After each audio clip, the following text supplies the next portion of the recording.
अवध से मिथिला चली श्री राम जी की अजब बारात। अवध से मिथिला चली श्री राम जी की अजब बारात। अवध से मिथिला चली श्री राम जी की अजब बारात। अवध से मिथिला चली श्री राम जी की अजब बारात। अवध से मिथिला चली श्री राम जी की अजब बारात अवध से मिथिला चली। और जैसे ही चली पहले गांव में पहुंची, ऐसी सुंदर बारात श्री राम जी की भला कौन नहीं देखना चाहेगा। तो जनकपुर के पहले मिथिलापुरी के पहले ग्राम में पहुंची बारात। सभी लोग इकट्ठे हो गए, कहां से आ रही बारात, कहां से आ रही। तो बोले आपको पता है दशरथ जी के ज्येष्ठ पुत्र राम की बारात है। बोले बारात इतनी सुंदर है, बाराती इतने सुंदर हैं, तो दूल्हा कितना सुंदर होगा। और जो बारात में जाता है उसकी तो अकड़ ही अलग होती, कभी मूंछों पे हाथ, कभी बालों पे हाथ। और हर व्यक्ति रूमाल लेके चलता है, कंघा लेके चलता है, पर शीशा लेके नहीं चलता।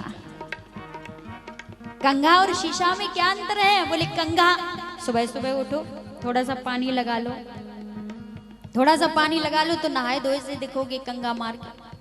लेकिन शीशा देखोगे तो समझ में आएगा कि अभी हम नहाए नहीं हैं। कंघा संसारी है और शीशे के तरह हमारे सदगुरु हैं और माता पिता हैं।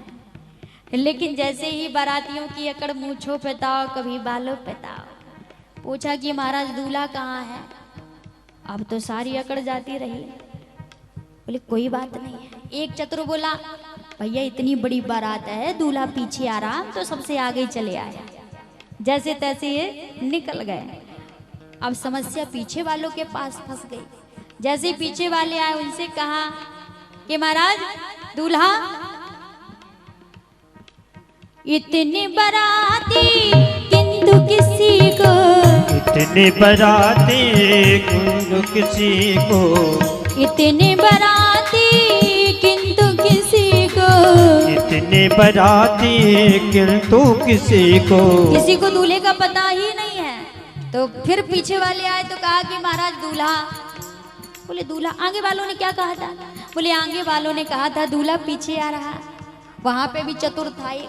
बोले आपको पता नहीं दूल्हा बीच में निकल गया, बड़ी बारात है ना, छोटी छोटी तो बारात है नहीं है।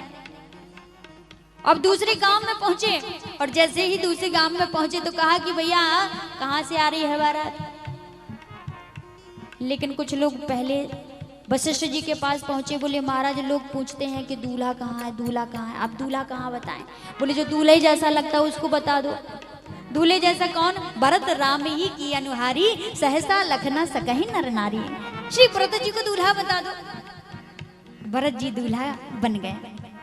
अब तो जैसे पहले गांव में पहुंची, अब पहले गांव में पहुंचते ही लोगों ने कहा कि अब तो दूल्हा हमारे साथ है तो अकड़ क्यों जाने दे। तो फिर मूंछों पे ताओ। लेकिन इतने में कहा लोगों ने कि भैया कहाँ से बारात आ रही है? कहा कि अरे भैया आपको पता नहीं अवधपुरी से आ रही। कहाँ जा रही? जनकपुरी। दूल्हा बताए? बोले दूल्हा मत बताओ, पहले ये बताओ कि किस तिथि में विवाह है। तिथि तो ज्ञात ही नहीं है, तिथि तो पता ही नहीं है किस डेट में विवाह है। इतने बाराती किंतु किसी को, इतने बाराती किंतु किसी को, इतने बाराती किंतु किसी को, इतने बाराती किंतु किसी को।